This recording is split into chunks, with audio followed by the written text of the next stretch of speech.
Hello বন্ধুরা, আমাদের চ্যানেলে আবারও স্বাগতম। আগের এপিসোডে আমরা দেখেছিলাম একদিকে লিং জু আর বাকি সবাই হোলি সিটির ব্যাটেল অ্যারিনা ধ্বংস করতে সেই পাগল সায়েন্টিস্টের ল্যাবরেটরিতে পৌঁছে গিয়েছিল, আর অন্যদিকে অ্যানসেস্টর জুই ইয়াং পৌঁছে গিয়েছিল কল্যাণের গুহায়, যেখানে সে সমস্ত স্টার ক্রিস্টালস নিয়ে পুরো ইয়ান ক্ল্যানকেই ধ্বংস করে দিয়েছিল। শুধু তাই নয়, ইয়ান ক্ল্যান যাদের জোর করে বন্দী করে রেখেছিল তাদেরও সে সেখান থেকে মুক্ত করে দেয়। এরপর সেই মুক্ত মানুষগুলোকে ইয়ান ক্ল্যানের লিডার এবং তার লোকদের ওপর হামলা করতে বলে। ফলে সবাই মিলে ইয়ান ক্ল্যানের লোকদের ভীষণভাবে মারতে শুরু করে। আর ঠিক এখান থেকেই শুরু হয় আমাদের পরবর্তী এপিসোডের গল্প। এপিসোডের শুরুতেই আমরা ইয়ান ক্ল্যানের লিডারকে দেখতে পাই। সে কোনোভাবে ওই লোকগুলোর হাত থেকে নিজের প্রাণ বাঁচিয়ে প্রচণ্ড দ্রুত গতিতে হোলি সিটির টর্চার চেম্বারের দিকে ছুটে যাচ্ছিল। তার অবস্থা তখন সত্যিই খুব খারাপ, এমনকি পথে বেশ কয়েকবার হোঁচট খেয়ে মাটিতেও পড়ে যাচ্ছিল, কিন্তু প্রতিবারই কোনোভাবে নিজেকে সামলে নিয়ে আবার দৌড়াতে শুরু করছিল। দৌড়াতে সে বলতে থাকে, এসব কিছু ওই জুইয়ের কারণেই হচ্ছে। সেই যদি এই শ্রমিকদের মুক্ত না করত, তাহলে এদের মধ্যে কখনোই এই বিদ্রোহের জন্ম হতো না। কাল পর্যন্ত যারা আমার পায়ের তলা চাটত, আজ তারাই আমার প্রাণ নেওয়ার জন্য মরিয়া হয়ে উঠেছে। এখন এই লোকগুলোর হাত থেকে আমাকে বাঁচাতে পারে শুধু একজনই, আর সে হলো মিলিটারি অ্যাডভাইজার। এইসব বলতে ইয়ান অবশেষে টর্চার চেম্বারের বাইরে পৌঁছে যায়। সেখানে পৌঁছে যখন সে স্বস্তির নিঃশ্বাস ফেলতে যাচ্ছিল, ঠিক তখনই হঠাৎ ভেতর থেকে কারো চিৎকারের শব্দ ভেসে আসে। সেই চিৎকার এতটাই ভয়ঙ্কর ছিল যে বেচারা ইয়ানের ভেতরে ঢোকার সাহসী হচ্ছিল না। ঠিক তখনই সে নিজের কানে আরও একটি কণ্ঠস্বর শুনতে পায়, আর সেটা ছিল সেই কাল্টিভেটরের কণ্ঠস্বর যাকে মিলিটারি অ্যাডভাইজার সেখানে টর্চার করছিল। মিলিটারি অ্যাডভাইজার তাকে এতটাই নির্মমভাবে টর্চার করছিল যে সেই অসহায় কাল্টিভেটর করুণভাবে ক্ষমা চাইতে বলতে থাকে, প্লিজ আমাকে ক্ষমা করে দিন, আর যত তাড়াতাড়ি সম্ভব আমাকে মেরে ফেলুন। এই যন্ত্রণা আমি আর সহ্য করতে পারছি না। প্লিজ আমাকে মেরে ফেলুন, প্লিজ আমার প্রাণ নিয়ে নিন, আমি আপনার পায়ে পড়ছি। আর ঠিক তখনই হঠাৎ ভেতর থেকে এক ভয়ঙ্কর আক্রমণের শব্দ শোনা যায়। এরপর সেই কাল্টিভেটরের কণ্ঠস্বর একেবারেই থেমে যায়, অর্থাৎ মিলিটারি অ্যাডভাইজার অবশেষে তার প্রতি সামান্য দয়া দেখিয়ে তাকে শেষ করে দিয়েছে। এই পুরো ঘটনা নিজের চোখে দেখে বেচারা ইয়ান এতটাই ভয় পেয়ে যায় যে সে চুপচাপ ঘুরে সেখান থেকে চলে যাওয়ার চেষ্টা করতে থাকে। কিন্তু মিলিটারি অ্যাডভাইজার ইতিমধ্যেই সেখানে ইয়ানের উপস্থিতি অনুভব করে ফেলেছিল। তাই হঠাৎ সে তার সিক্রেট চেম্বারের দরজা খুলে দেয়। সেটা দেখে ইয়ানের মুখের অবস্থা আরও ভয়ের হয়ে যায়। একই সময় আমরা টর্চার চেম্বারের ভেতরে সেই কাল্টিভেটরের লাশও দেখতে পাই, যার অবস্থা সত্যি ভয়াবহ হয়ে গিয়েছিল। অন্যদিকে মিলিটারি অ্যাডভাইজার নিজের হাতে লেগে থাকা রক্ত পরিষ্কার করছিল। এরপর ঠোঁটে এক কুটিল হাসি নিয়ে সেই ইয়ানকে বলে, ইয়ান ক্ল্যানের মাস্টার, আজ আপনি এদিকে কিভাবে এলেন? আপনার মতো বিশেষ অতিথি তো এখানে খুব কমই আসেন। মিলিটারি অ্যাডভাইজারের কথা শুনে বেচারা ইয়ান আরও বেশি ভয় পেয়ে যায়। সে ধীরে ধীরে ঘুরে মিলিটারি অ্যাডভাইজারের দিকে তাকাতেই ভয়ে তার পুরো শরীর কাঁপতে শুরু করে। কিন্তু সে এটাও ভালোভাবেই জানত যে মিলিটারি অ্যাডভাইজার ছাড়া আর কেউই তার প্রাণ বাঁচাতে পারবে না। তাই সে দ্রুত মিলিটারি অ্যাডভাইজারের সামনে হাঁটু গেড়ে বসে অনুনয় করতে শুরু করে, মিলিটারি অ্যাডভাইজার, প্লিজ আমার প্রাণ বাঁচান। লোকগুলো আমার রক্তের জন্য পাগল হয়ে গেছে, চারদিক থেকে আমাকে কুকুরের মতো খুঁজে বেড়াচ্ছে। তখন মিলিটারি অ্যাডভাইজার অদ্ভুত এক অভিজ্ঞতা নিয়ে ইয়ানকে বলে, সেক্ট লিডার, শেষ পর্যন্ত আপনি এত ভয় পেয়ে আছেন কেন? আর হঠাৎ আমার সাহায্যেরই বা প্রয়োজন পড়ল কিভাবে?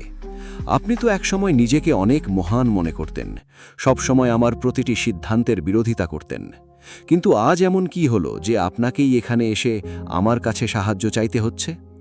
যদিও মিলিটারি অ্যাডভাইজার এই সব কিছু আগে থেকেই জানত, তবুও সে ইয়ানের সামনে এমন ভান করছিল যেন সে কিছুই জানে না।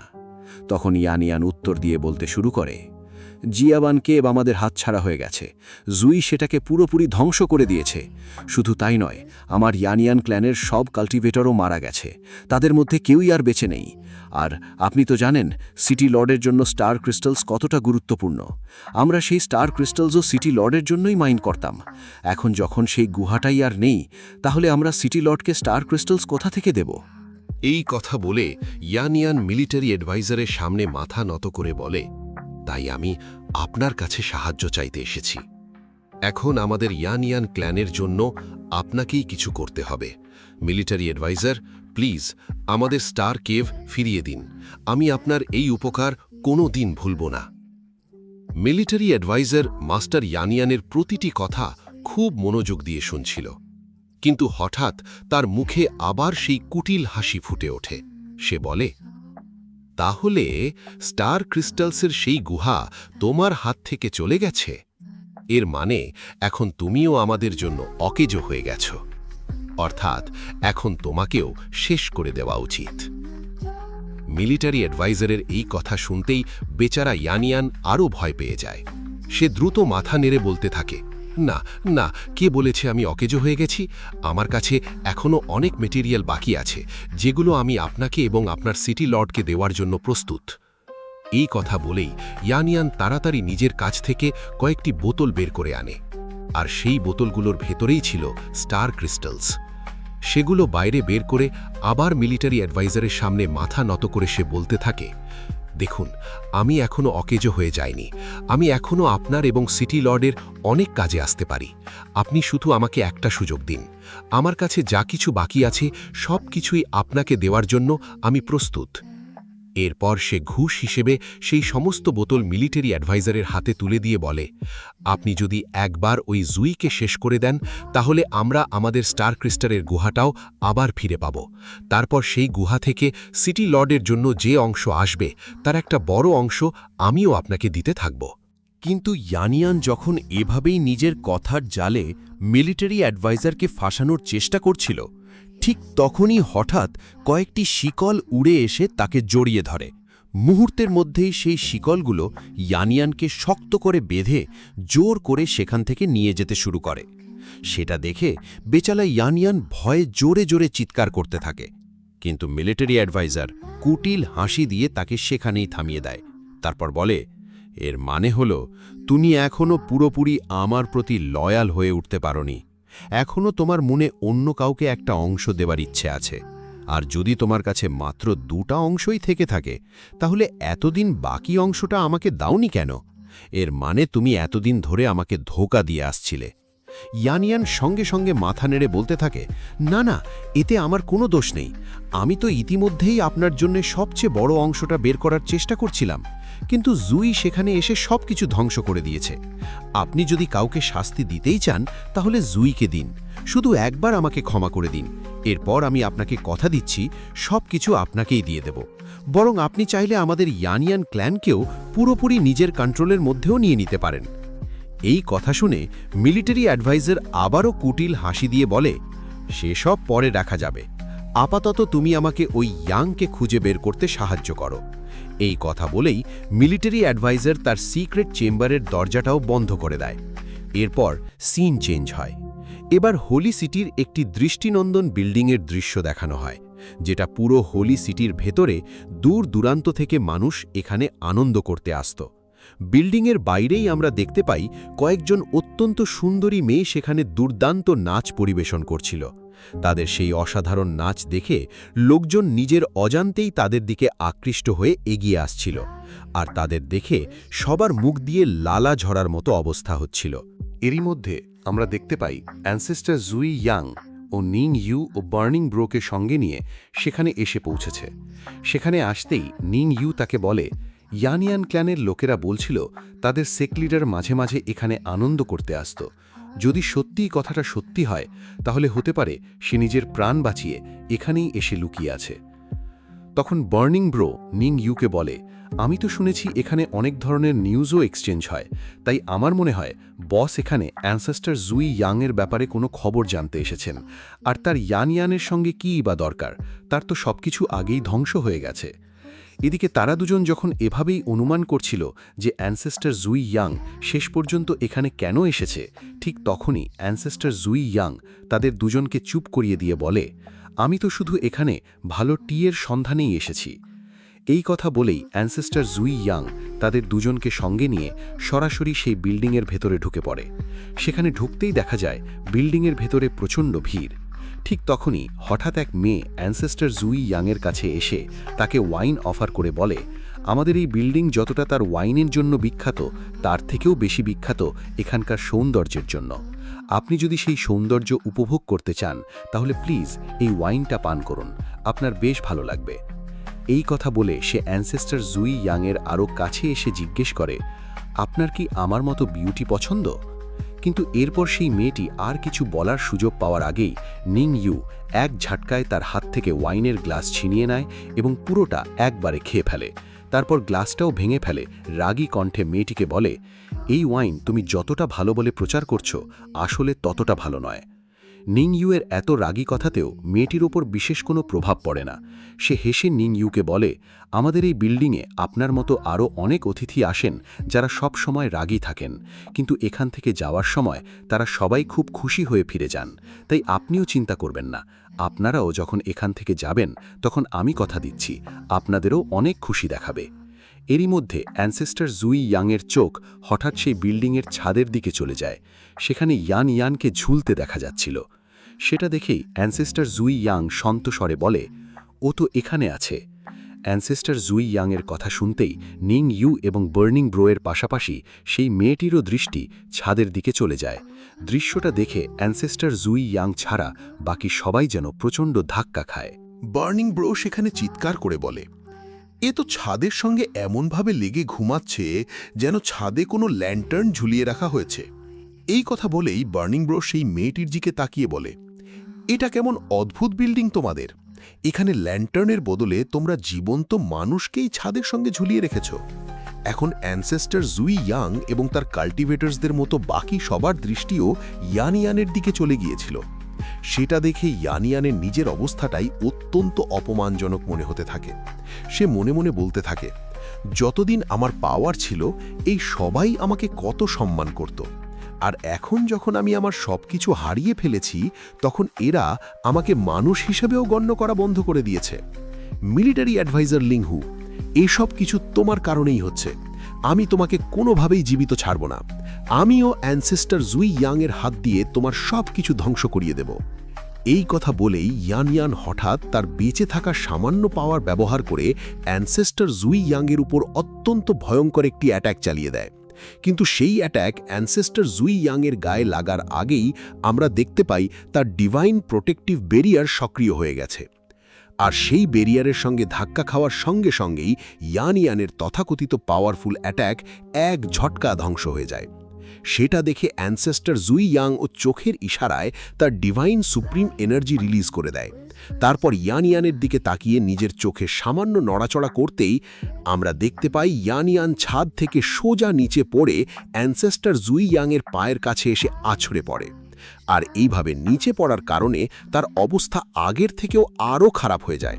সেটা দেখে বার্নিং ব্রো তার মজা নিয়ে বলে, আমরা তো পুরো হোলি সিটি জুড়ে ওকে খুঁজছিলাম, আর দেখো তো সেইখানে কোথায় লুকিয়েছিল। তারপর নিজেই কথাটা সংশোধন করে বলে, সরি, লুকিয়েছিল না, বরং ঝুলেছিল। বার্নিং ব্রোয়ের কথা শুনে অ্যানসেস্টর জুই ইয়াং বলে, না, ও নিজে থেকে এখানে ঝুলছিল না, অন্য কেউ ওকে এখানে ঝুলিয়ে রেখেছিল। আর যেই ওকে এখানে ঝুলিয়ে রেখেছিল সেটাও আমাদের সম্পর্কে জানার জন্যই করা হয়েছে। অ্যানসেস্টর জুই ইয়াংয়ের এই কথা শুনে বার্নিং ব্রোয়ের পাশাপাশি নিং ইউও প্রচণ্ড ধাক্কা খায়। দুজনেই অবাক হয়ে অ্যানসেস্টর জুই ইয়াংয়ের কাছে জানতে চায়, কিন্তু এমনটা করেছে কে? হোলি সিটির ভেতরে তো এখনও কেউ আমাদের চেনে না।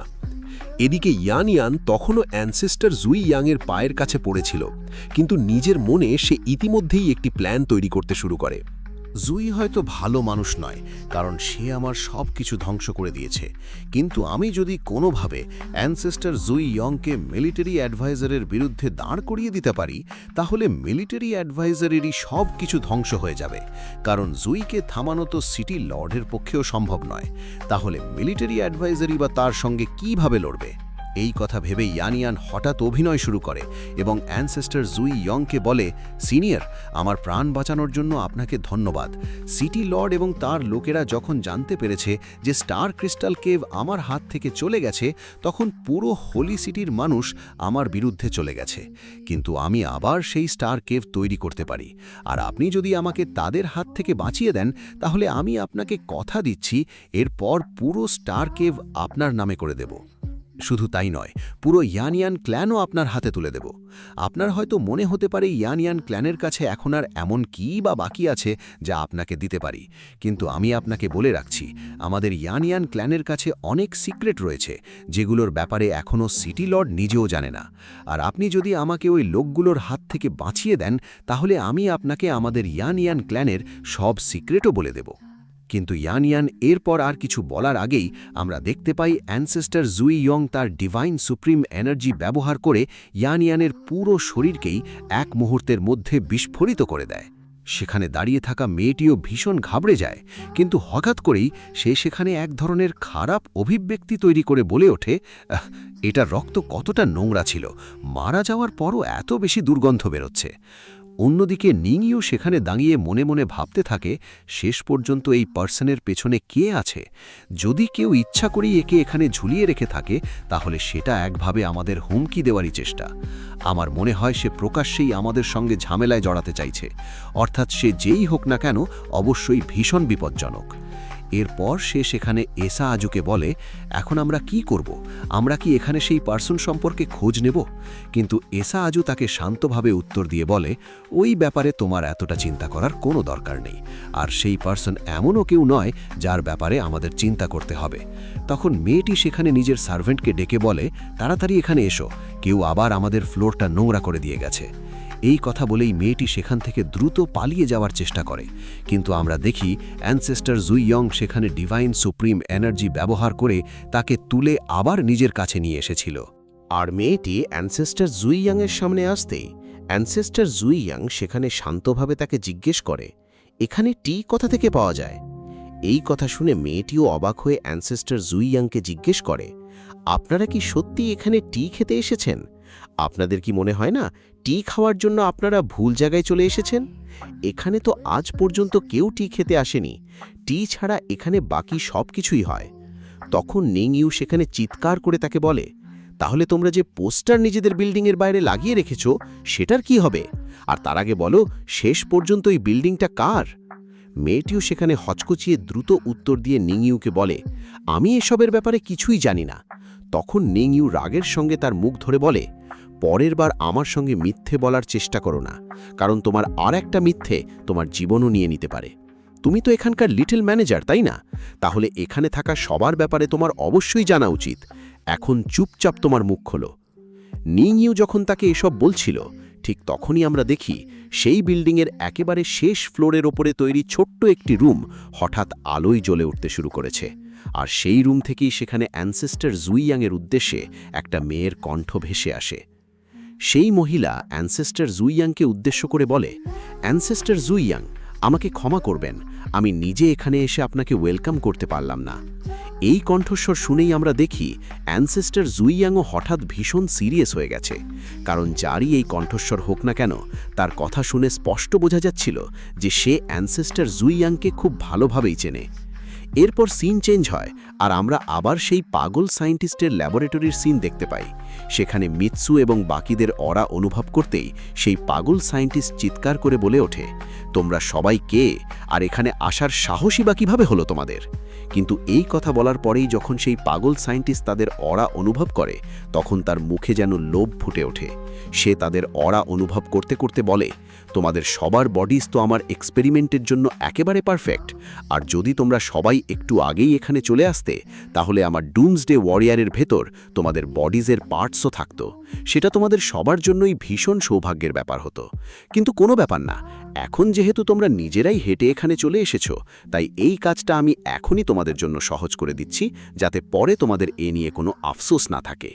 এই কথা বলেই সেই পাগল সায়েন্টিস্ট তার ছুরিগুলো বের করে নিজের জিহ্বার ওপর বুলাতে শুরু করে। তার এসব কথা শুনে মিচু সেখানে তাকে বলে, তুমি সত্যিই পাগল নাকি শুধু পাগলের মতো কথা বলো? কথা বলতে বলতে মিচুর চোখও সেখানে সেই পাপেট ওয়ারিয়ারের উপর পড়ে। সেটাকে দেখে মিচু সেই পাগল সায়েন্টিস্টকে বলে, তাহলে এটাই তোমার সেই ওয়ারিয়ার যাকে নিয়ে তুমি এত বড়াই করছো? কিন্তু তোমার এই পাপেট ওয়ারিয়ারকে দেখতে তো মোটেও স্ট্রং মনে হচ্ছে না। এই কথা শুনে সেই পাগল ডক্টরের খুব খারাপ লাগে, কিন্তু মিচু নিজের কথা চালিয়ে বলে, এটাকে যদি আমি মার্কেটে সেল করারও চেষ্টা করি, তাহলেও এর কোয়ালিটি এতটাই খারাপ যে কেউই এর ভালো দাম দেবে না। নিজের পাপেট ওয়ারিয়ারের অপমান শুনে আমরা দেখি ধীরে ধীরে সেই পাগল সায়েন্টিস্টের রাগ বাড়তে শুরু করেছে। সে রাগে চিৎকার করে মিচুকে বলে, এর শক্তি সম্পর্কে তুমি এক্ষুনি জানতে পারবে। এই কথা বলেই সেই পাগল সায়েন্টিস্ট নিজের স্পিরিচুয়াল পাওয়ার ব্যবহার করে একটি বক্সের ভেতরে রাখা হার্টকে নিজের কাছে টেনে আনতে শুরু করে। একই সঙ্গে সে এক ধরনের কুটিল হাসি দিয়ে সবাইকে বলে, একবার এই হার্ট ওর বডির ভেতরে লাগিয়ে দেওয়া হলে তারপর দেখবে কিভাবে তোমরা সবাই হাঁটু গেড়ে আমার কাছে মার্সি চাইতে বাধ্য হও। এই কথা বলেই সেই পাগল ডক্টর হার্টটি সরাসরি তার ডুমসডে ওয়ারিয়ারের বডির ভেতরে বসিয়ে দেয়। আর এর পরেই আমরা দেখি ধীরে ধীরে সেই ওয়ারিয়ারও জীবিত হতে শুরু করেছে। নিজের বডি স্ট্রেচ করার পর হঠাৎ করেই সে তার ভয়ঙ্কর শক্তি রিলিজ করে দেয়।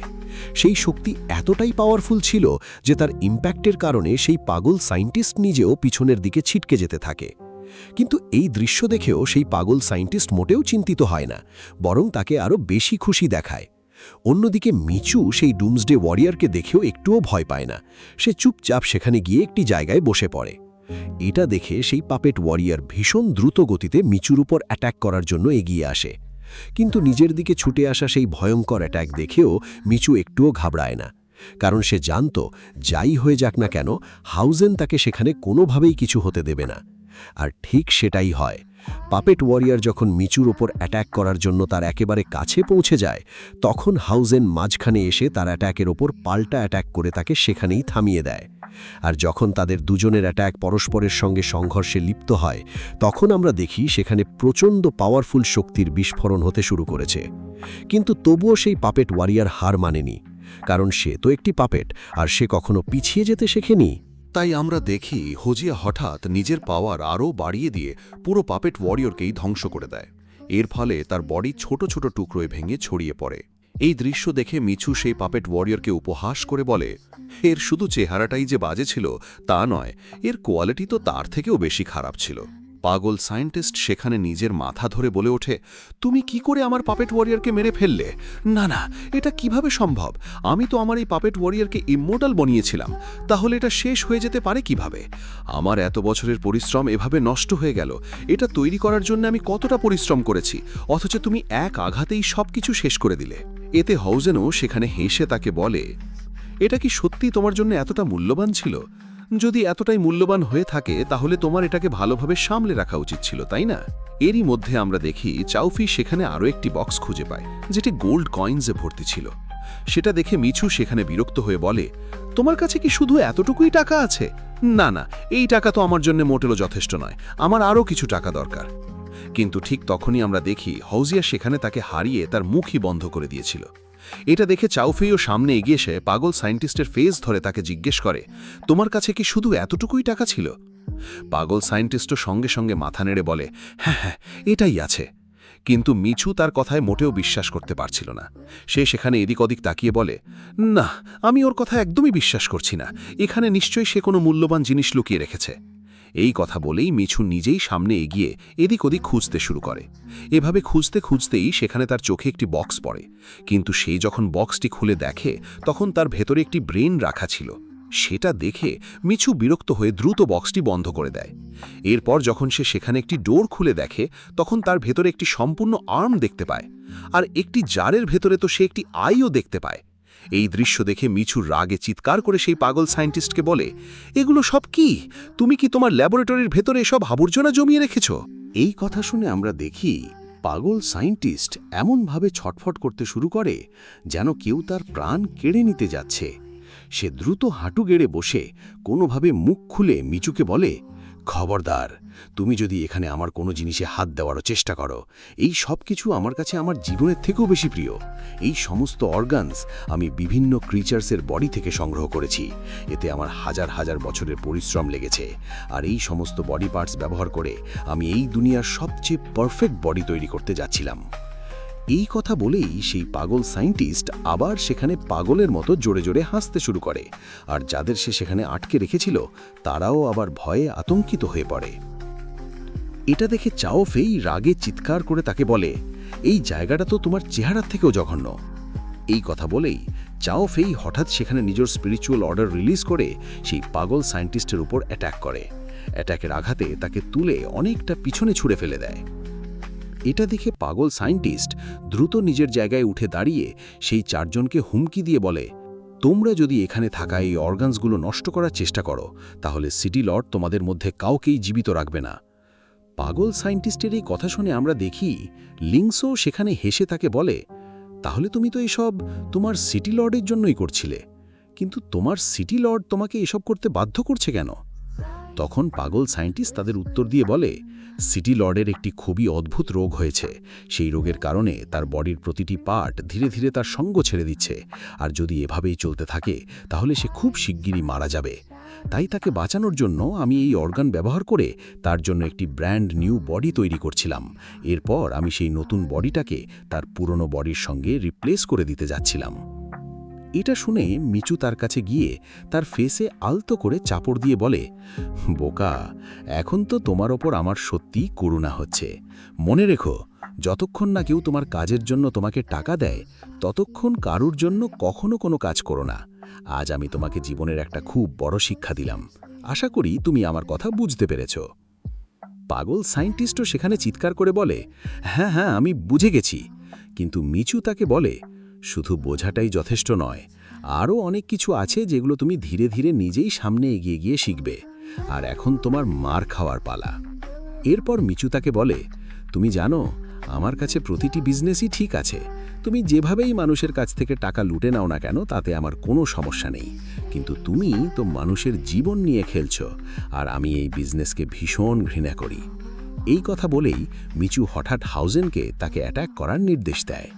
মিচুর কথা শুনে আমরা দেখি হাউজেনও সেখানে তার মাঙ্ক ফর্মে চলে এসেছে। একই সঙ্গে সে নিজের মাঙ্ক মার্শাল সোলও বের করে নেয়। এরপর সে সেই পাগল সায়েন্টিস্টের ওপর ভীষণ পাওয়ারফুল একটি অ্যাট্যাক করে তাকে তুলে অনেকটা পিছনে ছুঁড়ে ফেলে দেয়। হাউজেনের এই অ্যাট্যাক এতটাই পাওয়ারফুল ছিল যে আমরা দেখি সেই পাগল সায়েন্টিস্ট দেয়াল ভেঙে ভেঙে অনেকটা পিছনে ছিটকে যেতে থাকে। আর এইভাবেই আমাদের আজকের এই দুর্দান্ত এপিসোড এখানেই শেষ হয়ে যায়। বন্ধুরা, ভিডিওটি ভালো লেগে থাকলে অবশ্যই লাইক করে দিন, আর যদি চ্যানেলে নতুন হয়ে থাকেন তাহলে সাবস্ক্রাইব করে রাখবেন। আবার দেখা হবে নতুন একটি ভিডিওতে। ততক্ষণ পর্যন্ত বাই।